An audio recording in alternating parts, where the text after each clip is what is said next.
Oi, gente! Tudo bom com vocês? Estamos de volta com mais um vídeo aqui dos Resgatados. Olá, tudo bem? Que bom estar de volta com vocês. Hoje vamos estudar mais um pouquinho aqui sobre esse assunto maravilhoso aqui dos últimos dias. A gente vai estar falando hoje de 2 capítulos, mas antes da gente comentar um pouquinho aqui sobre esses 2 capítulos, só quero te lembrar que se você ainda não é inscrito no canal, para não perder mais tempo e se inscrever, ativa o sininho para você não perder nenhum vídeo novo, né, para receber as notificações e não perder nenhum vídeo. Também deixa seu like, isso ajuda muito o canal, mostra que você está gostando do conteúdo, que o conteúdo é relevante para ser indicado para outras pessoas aqui dentro do YouTube. Deixa seu comentário também, fala pra gente o que você está achando do estudo desse livro, do assunto, a maneira que o assunto é abordado, se você tem descoberto coisas novas. Então comenta aqui pra gente bater um papo e também compartilha esse vídeo com seus amigos para eles também ter acesso a esse conteúdo, para eles também conhecer um pouco mais da Palavra de Deus. Bem, nós vamos falar hoje sobre o capítulo 39 e capítulo 40. Bem, o 39 não é exatamente dessa semana, é o capítulo que seria estudado da semana passada, que estava 39 e 40, e essa semana 40. Então, semana passada não deu pra gente gravar vídeo, então vamos trazer aqui os 2 capítulos pra gente dar aí uma recapitulada do que a gente estudou semana passada e entrar no assunto dessa semana. O capítulo 39 tem o título O Tempo de Angústia, e vem falando aqui dos últimos momentos mesmo. A gente tá chegando realmente nos últimos momentos da história das pessoas, da história desse planeta. Esse capítulo aqui fala um pouquinho sobre um período que ocorreu, assim, algumas coisas que aconteceram logo depois da mensagem do terceiro anjo e também do recebimento do Espírito Santo, ali através, que é o que é chamado chuva serôdia. O povo de Deus recebe o Espírito Santo e é selado. O que acontece depois que acontece esses primeiros aí, esses últimos, na verdade, acontecimentos?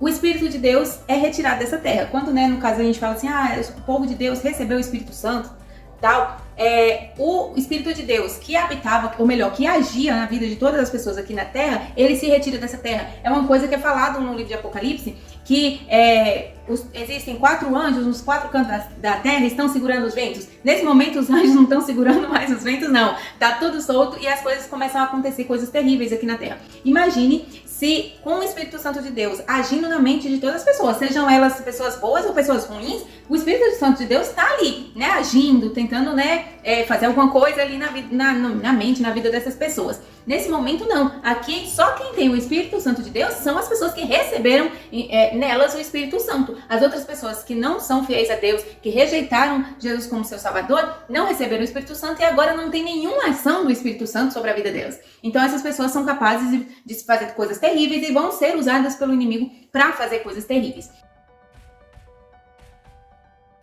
E aqui o capítulo 39 vai falar justamente desse momento. E aí, por que tempo de angústia? Porque vai acontecer coisas ruins, coisas turbulentas, não só as pessoas, mas toda a natureza, todo o planeta vai entrar em parafuso, vai virar uma coisa terrível. E aí, vai ter catástrofes ambientais, muitas coisas vão estar acontecendo, inclusive a maldade dos homens, que vai aumentar muito mais e que não vai ter ali a ação do Espírito Santo para estar freando ali os impulsos maus das pessoas.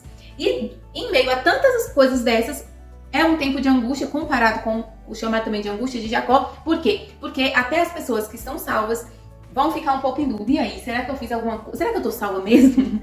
Porque, gente, se a gente for pensar em nós, por isso que a salvação é pela graça, é por intermédio do sacrifício de Jesus, não é por nossos próprios méritos, porque nós vamos ficar assim naquele pensamento, mas eu sou tão ruim, eu fiz tantas coisas que desagradam a Deus, será mesmo que eu tô salva? Vai ficar aquela duvidazinha na mente das pessoas, sem saber se ela tá entre os salvos ou não.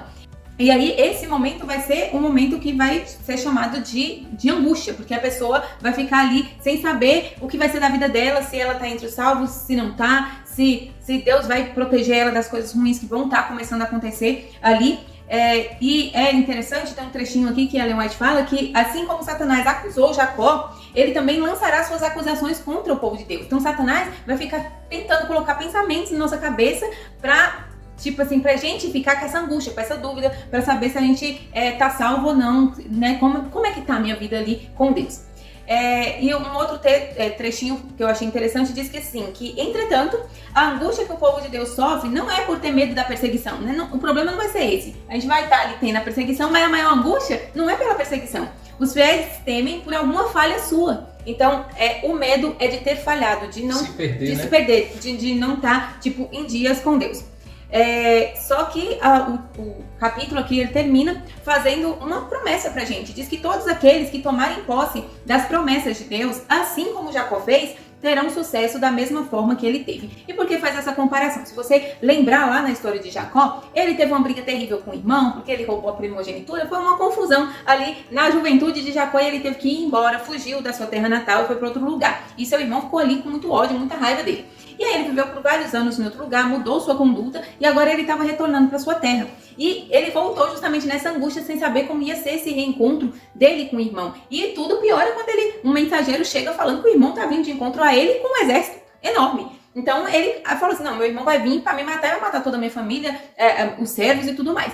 Então ele passa ali por uma noite, ele vai orar e essa noite acaba sendo uma noite muito angustiante, que quando ele está ali lutando com seus pensamentos, sem saber o que vai acontecer com ele, com a família e tudo mais, aparece uma pessoa ali onde ele está, e aí ele acha que é um ladrão e os dois começam a lutar, e aí depois ele acaba percebendo que é o Senhor Jesus, e ele segura, né, ali o ser celestial, esse anjo que provavelmente seria Jesus, e fala, não vou te soltar enquanto não me abençoares. Por quê? Porque ele, naquele momento, ele teve a certeza de que a única coisa que poderia livrá-lo de qualquer coisa ruim, né, das consequências dos seus atos que ele cometeu no passado, era Jesus. Da mesma forma, nós nos últimos tempos só poderemos nos agarrar a Jesus, porque por nossos próprios méritos a gente vai acabar sendo esmagados por toda a tribulação, por todos os acontecimentos dos últimos dias. Mas nossa esperança é que Jesus já pagou por tudo, por nosso débito, e confiando nele, se agarrando a ele, nós vamos, né, ser salvos e vamos ser protegidos. Seremos protegidos das coisas terríveis que vão acontecer nesse mundo nos últimos dias. Jacó, ele estava num período que o mundo estava desabando para ele. Estava vindo a destruição ao encontro dele. E a desconfiança dele é se ele seria protegido. Se a família dele seria salva, se ele seria salvo, porque a morte estava rodeando ele, o inimigo estava chegando, e essa angústia fez com que ele passasse a noite em oração, clamando pelo poder de Deus e pelo perdão. Assim também acontecerá com os filhos de Deus nos últimos dias. Eles estão vendo a morte por perto, estão vendo o perigo chegando. Eles não sabem se sua família, se eles serão salvos ou não, se eles estarão protegidos ou não. A única solução que lhes resta no meio dessa angústia, dessa incerteza, é orar, é fazer como Jacó fez, buscar a Deus e segurar nele, porque ele é a nossa salvação. E até que eu falei que o pior vai ser essa incerteza de salvação e tudo, mas por mais que não vai ser a pior parte, terá também a perseguição. E nesses últimos dias, como eu disse, não vai ter mais o Espírito de Deus freando ali os impulsos das pessoas que serão dominadas por Satanás. Vai chegar um momento, vai sair nós seremos presos, vai sair até um decreto de morte. E quando a gente estiver assim, sem saída nenhuma, é que o socorro virá. E aqui tem, para finalizar esse capítulo, Ellen White comenta que aos olhos humanos, nesse momento, parecerá que o povo de Deus está prestes a morrer por sua fé, assim como os mártires antes deles, e será um terrível período de agonia. E aí os ímpios vão, né, ficar falando, cadê o Deus de vocês? Né? Vão ficar provocando ali o povo de Deus. Mas a gente tem que lembrar que essa mesma situação Jesus passou também. Ele passou por essa mesma situação quando estava ali na cruz, e o povo ficava questionando se ele era realmente o filho de Deus, por que ele não se soltava dali, porque ele não se salvava. Mas às vezes existem coisas que precisam acontecer para que tudo se cumpra. Mas nós, quando chegar nos últimos tempos, quando parecer que nada mais vai poder, né, nos salvar, que não tiver mais nenhuma solução, o Senhor Jesus vai aparecer nas nuvens dos céus e vai nos salvar desse terrível fim. Amém. E aí chega no capítulo 40, que fala justamente do livramento do povo de Deus. Que a gente tá agora ali sem saber, não tem saída, o que vai acontecer? E agora nós vamos morrer? E aí o que acontece? Amigos, só antes de falar um pouquinho do capítulo 40, eu quero dizer para vocês estão vendo alguns brilhos ali na janela, no fundo, uns raios caindo. Raios e trovões. É porque tá chovendo aqui do outro lado. E tá caindo raios ali, relâmpagos, né? Pra vocês não ficarem assustados, a casa tá pegando fogo aqui. Não é chuva, tá bom? São relâmpagos ali do outro lado. Ficou aí como um enfeite ali. Uns efeitos especiais. Lá, a gente tá falando sobre o fim do mundo, sobre não sei o que, aí tem raios ali.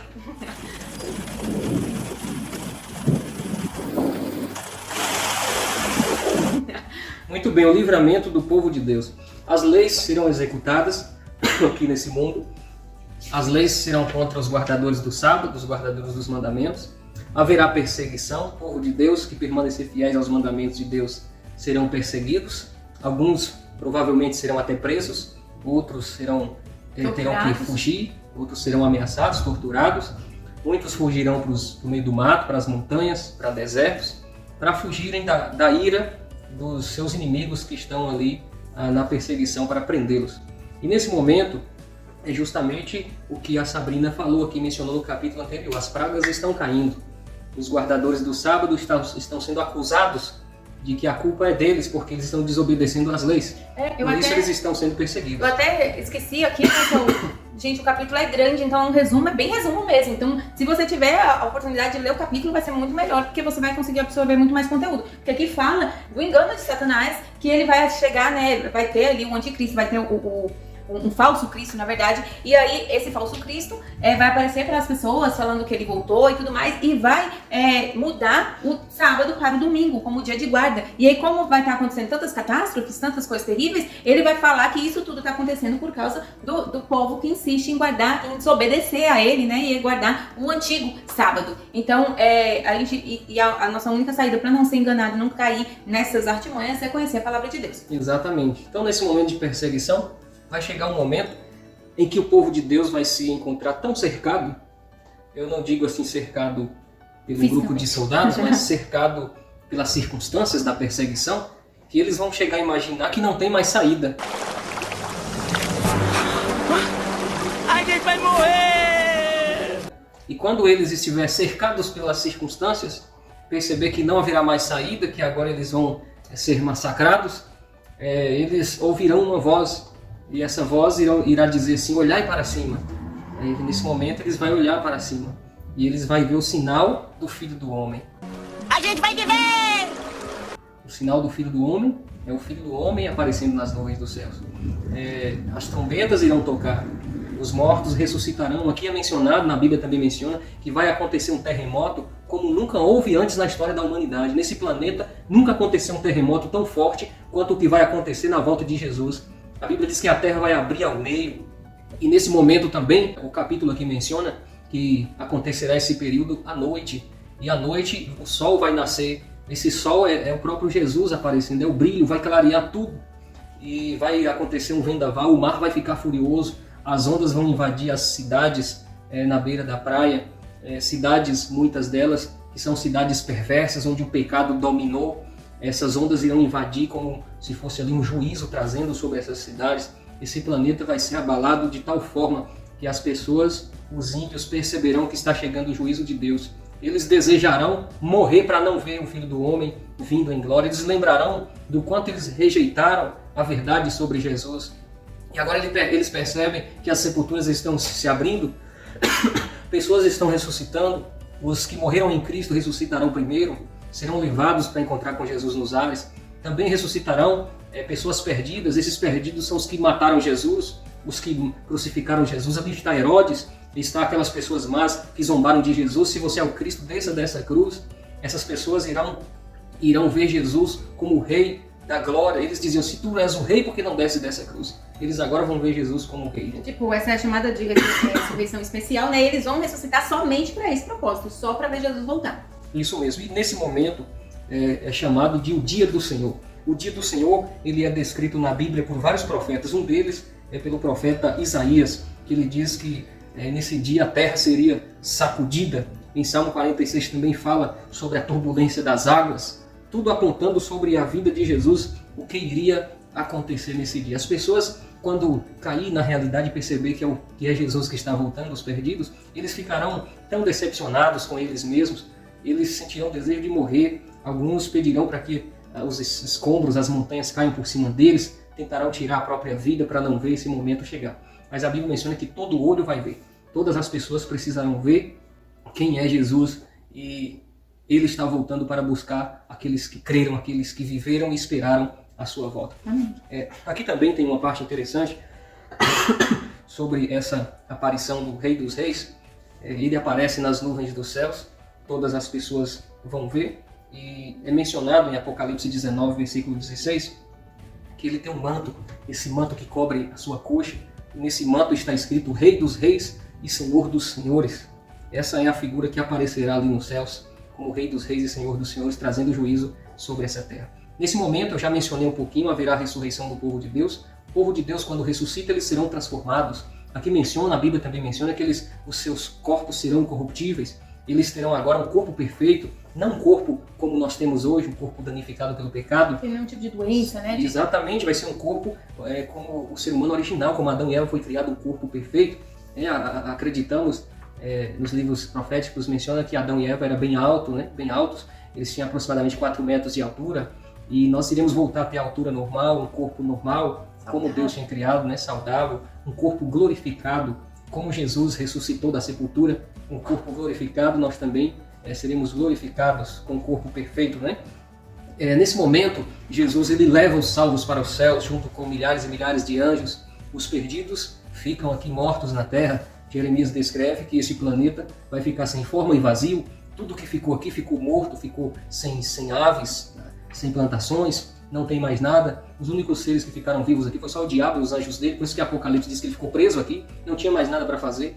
Jesus chega no céu e ele apresenta ali para Deus o Pai os seus filhos que foram redimidos por ele. E há uma grande alegria no céu, uma grande comemoração, todos os seres em festa, em regozijo, por causa da vitória que o Filho de Deus teve aqui nesse planeta para salvar a humanidade.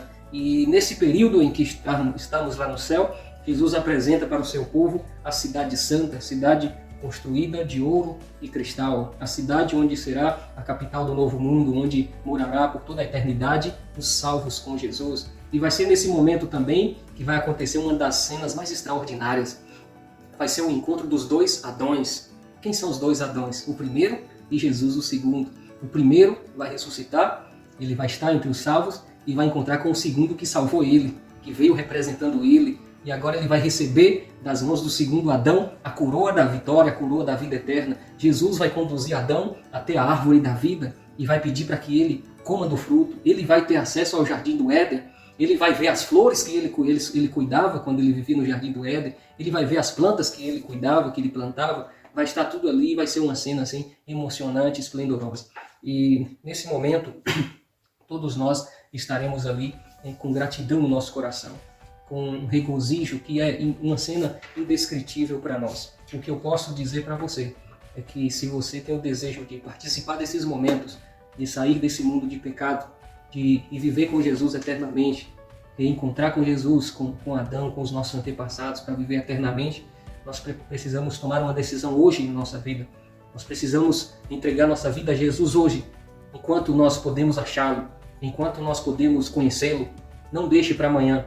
Tome uma decisão de entregar sua vida a Jesus. Espere Ele voltar para nos buscar. E assim moraremos eternamente com Ele no reino dos céus. Amém. Amém.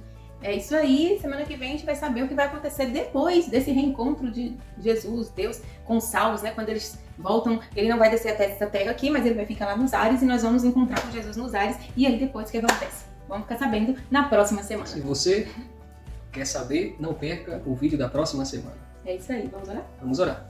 Obrigado, Senhor, pelo estudo de hoje. Nos ajude a permanecer firmes, preparados para encontrar com o Senhor. Esse é o nosso desejo, em nome de Jesus. Amém. É isso aí, gente. Beijo, um feliz sábado e tchau. Tchau, tchau. Até o próximo vídeo.